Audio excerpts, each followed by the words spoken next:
PT6 engine on a 208B Caravan. Actually pretty powerful.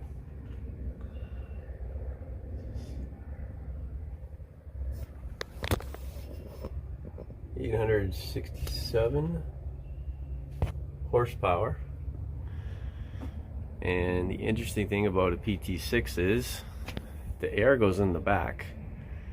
That's the accessory section there. There's a fuel control, starter generator, fuel pump right there.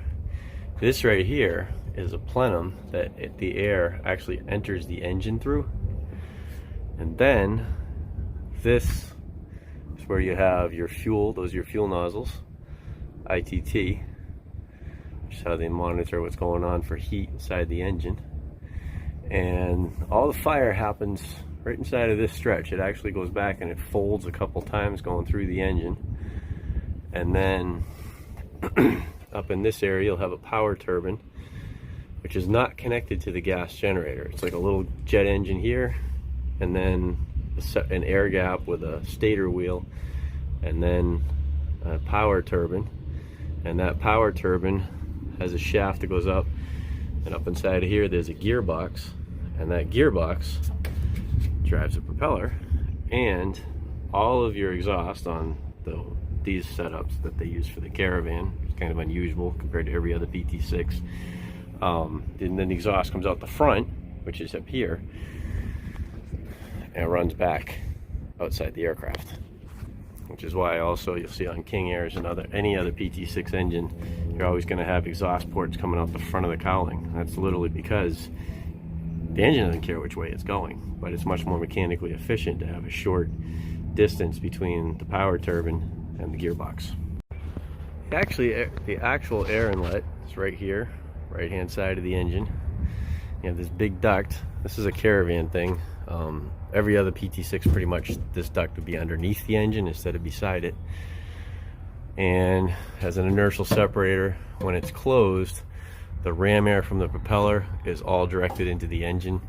Gives you a bump in horsepower depending on how fast the airplane's flying, because there's less difference in the pressure upstream and downstream of the compressor, because of course the compressor is getting air rammed into it, kind of like the way a turbocharger helps the engine on a car. Air conditioning compressor, backup alternator for in case your main generator died, fuel control and all that's on the other side. And then if you see a Caravan with this, louvers underneath the cowling, that's air conditioning. Don't have it on every aircraft. Worked on FedEx planes. Brake fluid reservoir, got a few breakers here you always want to check while you're under the panel. Standby alternator, breakers up there. Otherwise, it's a relatively simple aircraft, incredibly rugged, and an excellent engine. Caravan always sits up off the ground, kind of like a lifted pickup truck. And Cessna was nice enough to give us this ladder, which for flight stored right there by the pilot. Almost acts like an armrest, but not quite. The aircraft I flew or worked on actually had a cushion right here, so we could use it as an armrest, but apparently they didn't put it in this one. Big old doors, nice and fairly easy to get into, and it's a little bit of a hike to get up. And this is of course one of the nice newer ones with G1000s. 3 screens, switches, add-on for when they put this plane on floats, because it has the higher horsepower engine, they can do that. Breakers. And I always love how they're still including this old King ADF, because DME, ADF, because I don't think Garmin makes one. And sometimes when you're navigating over the ocean somewhere, you actually use that, like finding islands and things like that. So obviously starting, use the checklist. Idle, everything is where it's supposed to be. Flaps are up, fuel selectors are on, beacon is on, fuel pump is on, and here we go.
taxi via Echo Hotel. Lights off.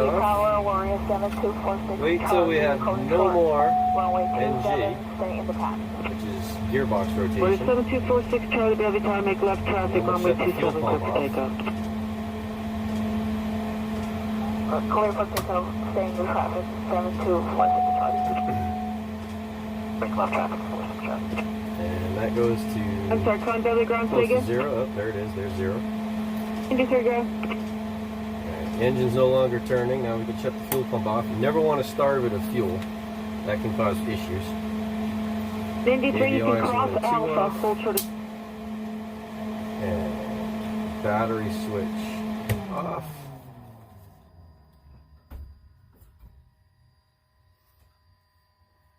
And we get our fuel selectors off.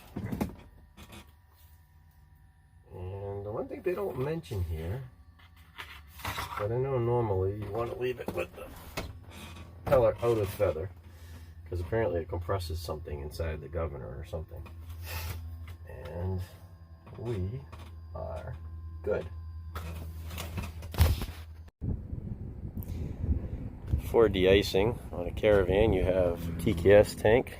It's pretty nasty, slippery stuff that has a little bit of glycol in it and a bunch of water and alcohol, and it comes out through apparently micro, like laser drilled holes that weep on these leading edge things. So your lift strut has it, leading edge of the wing all the way across has it, same for your tail flight controls.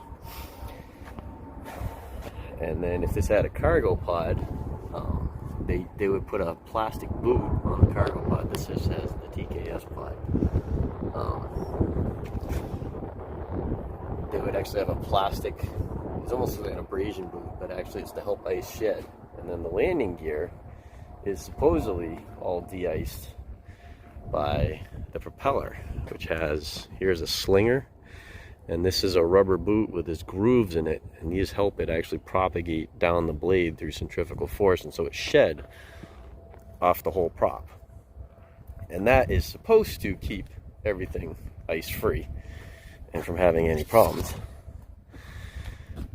on the propeller.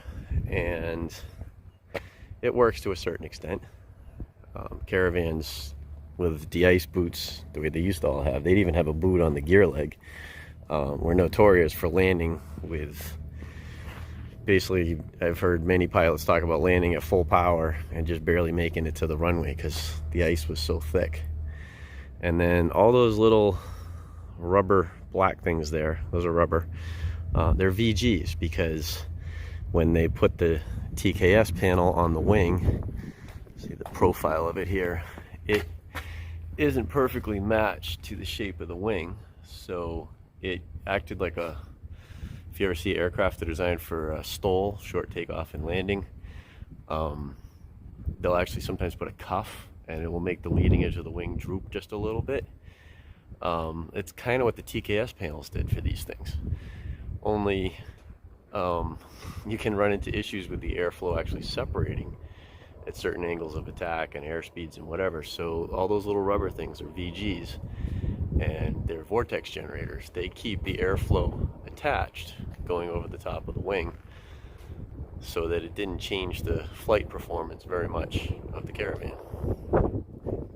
And it is interesting that for all that the TKS slinging off the prop is supposed to keep the landing gear clean and the pod clean, they still added an additional spray bar there right at the base of the windshield to help keep the windshield clear, because there are times you need that. And actually there's switches and you can set that to even max flow if icing is really bad to help with keeping that windshield clear. So you can see it's much better than the old Caravans. They just had a little electric window that was sitting on the front of the main windshield.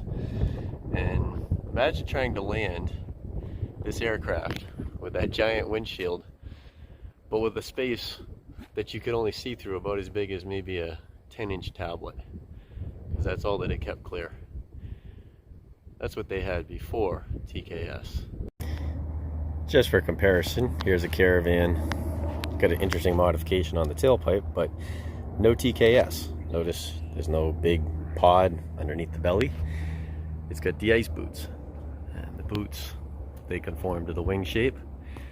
They beat not having boots. They're not the most effective thing in the world from what I hear.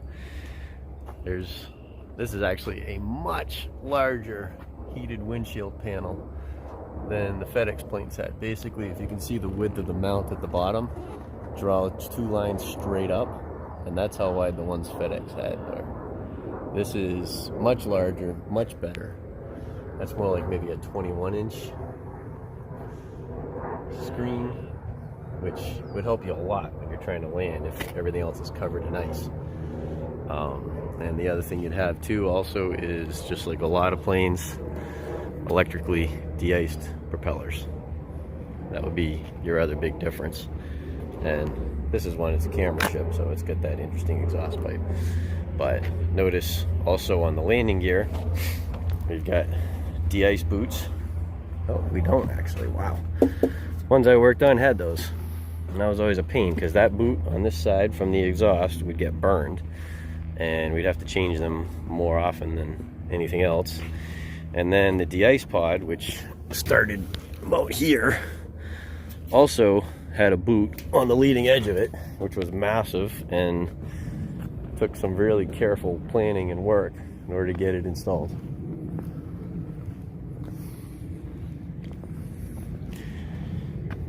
But here you go. Also vertical and horizontal have inflatable de-ice boots. And that's the old school way of doing it. And it wasn't fun to fly in tough weather. Probably they don't have boots on the gear on this because there is no pod. That must be the difference.